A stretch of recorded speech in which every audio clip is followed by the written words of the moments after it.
O'zbekistonda jinoyat olamida Baxtiy Tashkenskiy laqabi bilan tanilgan Baxtiyor Qudratullayevning o'g'li 11 yilga ozodlikdan mahrum etilgan Bekzod Zafarov otasining yo'lidan ketmoqchi bo'lganini, biroq bu yo'l xatoligini tushunganini aytdi. Bu haqda u Ichki ishlar vazirligining so'nggi pushaymon loyihasiga bergan intervyusida gapirdi.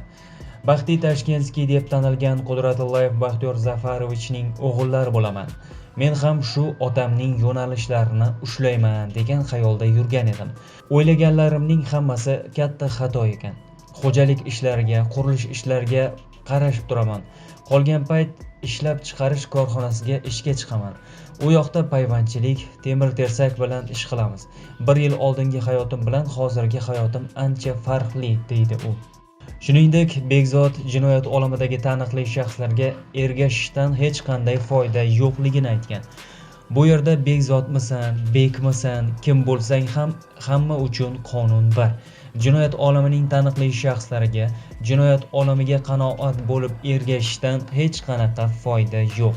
El-yurtda ota-onalarning xizmatida bo'lsa, mahallaga, shu jamiyatga foydasi tegadigan inson bo'lsa, shu narsani tushunib yetdim. Hamma boshiga tushib nimani yo'qotganini tushunarkan. 2 farzandim bor. Keyingi yil katta o'g'lim maktabga chiqadi. Tezroq keling, sizni sog'indim dedi. Shu gaplar hali ham xayolimdan ketmaydi. Tunlari ko'zlarimni yopganimda bolalarim tushimga kirib chiqadi. O'zim shu maktabga chiqayotgan paytlarini eslab, hozirgi kunda o'g'limni 1-sinfga 1-qo'ng'iroqqa olib chiqa olmasligimdan pushaymonman. Ota-onalar majlisi bo'ladi va ota-onalar majlisida ishtirok eta olmayotganim, unga darslarda qarashmayotganim, ularga bir yaxshi o'rnak bo'lib, oldida suyanadigan tog' bo'lib turolmayotganim alam qiladi. Shu narsalardan afsuslanaman. Qizimning tili chiqib, har xil narsalari paydo bo'layotgan payt shu narsani ko'ra olmayapman. Shu narsani o'tkazib yuboraman. Hozir kimnidir ayblashim xato. Ayb o'zimda. Noto'g'ri ishlar qilgan ekanman. Bitta kasb, bitta yaxshi hunar o'rganib, el-yurtga foydasi tegadigan ish qilish kerak ekan. Oilamning bag'rida bo'lganimda edi. Hozir shuncha yo'l bosib meni ko'rgani kelyaptilar. Qaniydi vaqtni orqaga qaytarish iloji bo'lganda, halol mehnat qilib, oila bag'rida bo'lishni juda istardim. Hamma narsaga jazo muqarrar ekan. Qonunni bilib, shunga amal qilib yashash kerak, deydi u. Bekzodning aytishicha, hibsxonada tilla idishda osh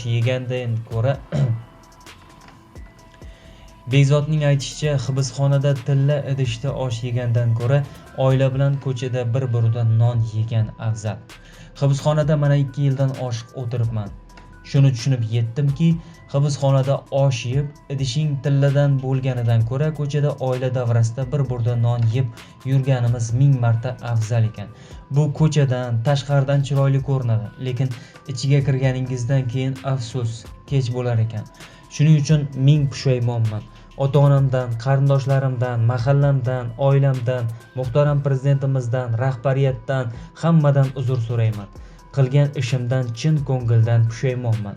Yoshlarga hozirgi kunda beradigan maslahatim, kelajakda to'g'ri yursa, poydevor bizlarga. Ularga maslahatim iloji boricha ota-onaning duosini olib, el-yurtning mahalla ko'yining xizmatida bo'lib, yaxshi kasb-hunarning egasi bo'lib, tillar o'rganib, har xil davlatlar bilan, tashkilotlar bilan hamkorlikda birlashib, O'zbekiston bayrog'ini ko'tarib, hammaga tanitib, sport bilan shug'ullansin. Xom xayollar qilmasdan, hamma narsani qadrlasin, deydi u. Eslatib o'tamiz, 2024-yilning iyul oyida Jinoyat ishlar bo'yicha Yunusobod tuman sudida Baxtiy Tashkenskiyga oid ish bo'yicha sud hukmi e'lon qilingandi. Sud hukmiga ko'ra, Bekzod Zafarov 11 yil muddatga ozodlikdan mahrum etilgan. Jazoni umumiy koloniyada o'tash belgilangan. Baxtiy Tashkenskiyning kichik o'g'li Ixtiyor Qudratullayev esa 9 yil muddatga ozodlikdan mahrum etilgan. Jazoni umumiy koloniyada o'tash belgilangan. Qudratullayevning to'ng'ich o'g'li Bekzod Zafarov O'zbekiston Respublikasi Jinoyat kodeksining 165-moddasi tovlamachilik, 3-qismi B bandi, 168-moddasi firibgarlik, 4-qismi B bandi bilan ayblanib qo'lga olingan. Davlat ayblovchisi suddan Bekzod Qudratullayevni 11 yil muddatga ozodlikdan mahrum qilishni so'ragan.